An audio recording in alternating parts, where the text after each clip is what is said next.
bersama ownernya Rezeki Bersama ya. Nah, di sini boleh kita tanya dong tentang ide usahanya itu gimana Kak? Ide usaha nugget.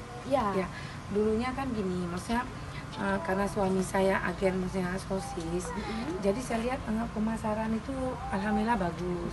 Dan langganan-langganan pun banyak tanya, Kak, ada buatan sendiri, ada buatan, maksudnya kan orang kebanyakan minta olahan home industry ya. Timbullah ide, kenapa nggak saya coba? Oh begitu. Jadi lebih senang buat sendiri gitu ya. Awalnya saya buat sekedar untuk makan anak dan icip-icip karyawan-karyawan dan orang belanja. Dan orang-orang belanja tuh pada tanya, Bu, kenapa nggak dipasarkan aja? Nah, terakhir saya timbul ide, oh saya pasarkan aja, saya coba. Alhamdulillah diterima lah sampai sekarang ini. Ya, sebenarnya dari keahlian kita juga suka buat itu ya, jadi makanya ini. Terus berarti dari awal dulu itu sudah berapa lama sampai hari ini? Kalau misalnya buat nugget itu sekitar tahun 2015 lah. 2015 buat nugget. Kalau bakso 2007. Kalau otak-otak sekitar 2 tahunan inilah. Ya teman-teman, dari 2015 sampai akhirnya sebesar ini dan punya itu kontainer itu, lihat tuh. Alhamdulillah nanti mungkin setelah siap lebaran ini kita akan ada produk baru juga. Kita akan keluar tahu crispy. Oh, tahu crispy. Nah, teman-teman ditunggu ya tahu crispy dari Rezeki Bersama. Nah, terus dulu awalnya itu modalnya gimana? Kita awalnya modal sendiri. Modal sendiri ya. Jadi tidak ada, bukan maksudnya tidak pun banyak. Awalnya kan kita buat sedikit. Saya buat sendiri. Wah, karena pesanan lebih banyak, maksudnya orderan lebih banyak, saya pakai karyawan. Alhamdulillah sekarang saya punya 13 karyawan. 13 karyawan, tim dari kerjanya berbagai daerah. Berbagai daerah. Saya mengutamakan anak-anak putus sekolah dan anak kurang mampu.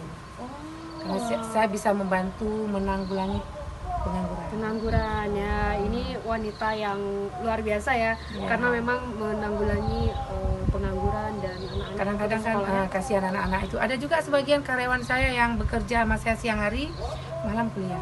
Oh, ada juga yang kuliah. Kebetulan alhamdulillah ada yang udah berhasil, ada yang udah kerja di bank. Oh, itu dari 13 orang itu? Enggak, yang sebelumnya. Sebelumnya. Yang sekarang tim kita 13 orang. Tim kita sekarang 13 orang. Baik. Nah, kalau masalah perizinannya itu gimana? Saya sudah ada izin semua, udah ada POM, udah ada situs, SIUP, MPWP. Oh, izin usaha itu sudah lengkap semua berarti ya? Malah saya tadi lihat sertifikasi apa gitu semua. Semua ini saya ikut-ikut penghargaan.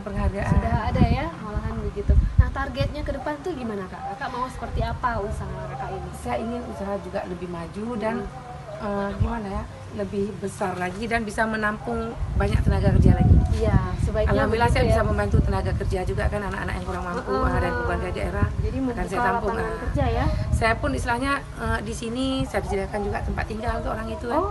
Karena kalau untuk mau sewa, mau kos kan kasihan kita kan. Orang itu tidak bisa mengirim uang ke kampung. Iya. Untuk membantu keluarga. Makanya di sini sediakan tempat tinggal. Nah, kalau partner itu sudah kemana aja? Partner saya dari Aceh, seluruh luar Aceh juga ada, Sabang, Simelu. Jadi Aceh sekitarnya Aceh sudah ada ya? Kalau sekarang yang partner yang inilah Aceh Selatan. Aceh Selatan, Sabang. Itu alhamdulillah penjualan terlaris. Alhamdulillah ya. Jadi dari kecil gitu ya, dari awalnya saya jualan sendiri juga. Awal kita mempromosikan kan kita tidak langsung harus kita pasarkan diri. Saya jualan di pinggir jalan. Oh, awal mulanya tuh dari bukan langsung saya ke toko gitu ya? Baru bisa sebesar ini ya. Saya langsung jualan sendiri dulu di kaki lima. Baru saya nyewa rumah, baru dari rumah saya pindah ke toko. Iya, sekarang bisa punya gudang seperti ini. Ya, luar biasa ya teman-teman. Nah, kalau teman-teman mau mengetahui informasi lebih lengkapnya bisa kunjungi website kita di rezekibersama.com. Baik teman-teman, sampai jumpa. Cecen.